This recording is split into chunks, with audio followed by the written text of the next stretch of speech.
열린교회 성도 여러분 안녕하세요. 11월 3일 매일 성경 묵상 함께 하겠습니다. 오늘 묵상할 말씀은 다니엘서 2장 1절에서 13절의 말씀입니다. 함께 읽겠습니다. 느부갓네살이 다스린 지 2년이 되는 해에 느부갓네살이 꿈을 꾸고 그로 말미암아 마음이 번민하여 잠을 이루지 못한지라. 왕이 그의 꿈을 자기에게 알려주도록 박수와 술객과 점쟁이와 갈대아 술사를 부르라 말하며 그들이 들어가서 왕의 앞에 선지라. 왕이 그들에게 이르되 내가 꿈을 꾸고 그 꿈을 알고자 하여 마음이 번민하도다 하니 갈대아 술사들이 아람말로 왕에게 말하되 왕이여 만수무강하옵소서. 왕께서 그 꿈을 종들에게 이르시면 우리가 해석하여 드리겠나이다 하는지라. 왕이 갈대아인들에게 대답하여 이르되 내가 명령을 내렸나니 너희가 만일 꿈과 그 해석을 내게 알게 하지 아니하면 너희 몸을 쪼갤 것이며 너희의 집을 거름더미로 만들 것이요 너희가 만일 꿈과 그 해석을 보이면 너희가 선물과 상과 큰 영광을 내게서 얻으리라. 그런즉 꿈과 그 해석을 내게 보이라 하니 그들이 다시 대답하여 이르되 원하건대 왕은 꿈을 종들에게 이루소서. 그리하시면 우리가 해석하여 드리겠나이다 하니 왕이 대답하여 이르되 내가 분명히 아노라. 너희가 나의 명령을 내렸음을 보았으므로 시간을 지연하려 함이로다. 너희가 만일 이 꿈을 내게 알게 하지 아니하면 너희를 처치할 법이 오직 하나이니 이는 너희가 거짓말과 망령된 말을 내 앞에서 꾸며 말하여 내가 변하기를 기다리려 함이라. 이제 그 꿈을 내게 알게 하라. 그리하면 너희가 그 해석도 보일 줄을 내가 알리라 하더라. 갈대아인들이 왕 앞에 대답하여 이르되 세상에는 왕의 그 일을 보일 자가 한 사람도 없으므로 어떤 크고 권력 있는 왕이라도 이런 것을 박수에게나 술객에게나 갈대인들에게 물은 자가 없나이다. 왕께서 물으신 것은 어려운 일이라.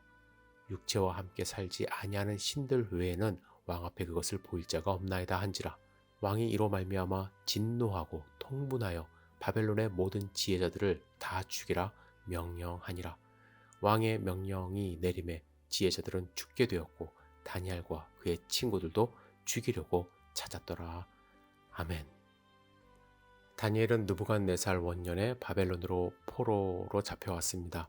본문 1절에 느부갓네살 통치 2년은 다니엘이 바벨론으로 끌려온 지 3년째 되는 해입니다. 이때가 다니엘이 다른 소년들과 함께 3년 교육을 마친 해입니다. 여러분 연도 표기에 오류가 있는 것은 아니에요. 바벨론의 연도 표기는 통치 원년 그리고 1년, 2년 그래서 하나씩 증가하여 수를 셉니다. 그래서 다니엘이 온 지 3년째 되는 해가 바벨론 느부갓네살의 통치 2년이 되는 것입니다. 이때 느부갓네살이 꿈을 꿉니다. 그 꿈으로 번민하여 잠을 이루지 못해요. 그래서 느부갓네살은 박수, 술객, 점쟁이, 술사, 갈대아인들 불러서 자신의 꿈을 알아맞히고 해석하라고 이야기합니다. 어찌 보면 이 느부갓네살의 명령은 말도 안 되는 것이죠. 그동안 왕들이 꾼 꿈은요, 왕이 그 내용을 알려준 다음 해몽하는 수준에서 해석하는 수준에서 이루어졌습니다. 여러분들이 아시는 것처럼 창세기에 등장하는 애굽왕 바로도 기이한 꿈으로 번민에 빠졌을 때에 그들의 점술과 현인들을 불러 꿈 해몽하라고 했을 때 자신이 꾼 7 암소, 7 이삭에 대해서 말을 해주었어요. 그런데 느부갓네살이 자신이 꾼 꿈의 내용을 알려주지 않습니다. 그 이유는 무엇일까요? 그가 꾼 꿈의 내용을 정확하게 기억하지 못할 수도 있습니다. 하지만 느부갓네살은 인간이 상상할 수 없는 기괴한 꿈을 꾸었기 때문에 그가 스스로 표현할 수 없었을 거라고도 생각이 들어요. 그리고 하나님은 느부갓네살을 통해서 세상의 어떤 지혜보다 하나님께서 주신 지혜가 참 지혜임과 또 바벨론의 운명은 하나님의 손에 달려있음을 알려주시고자 하신 것이에요. 갈대인의 술사는 느부갓네살 왕에게 꿈의 내용을 알려달라고 간절히 요청합니다. 그들은 내용을 알아야 또 서로 상의를 하고 전통적인 방법으로 해석할 수 있기 때문에 그렇습니다. 그들은 느부갓네살의 꿈을 알아낼 능력이 없다고 솔직히 이야기를 해요. 그리고 현 상황에 대해서 이렇게 고백합니다. 육체와 함께 살지 아니하는 신들 외에는 왕 앞에 그것을 보일 자가 없나이다. 즉 그들의 신은 그들과 함께하지 않기 때문에 그들이 만들어낸 우상이기 때문에 그것을 알아낼 방법이 없다고 솔직하게 고백하는 것입니다. 여러분 바벨론은요 역사적으로 보면 점성술, 주술, 이 상당히 발달된 곳이었습니다.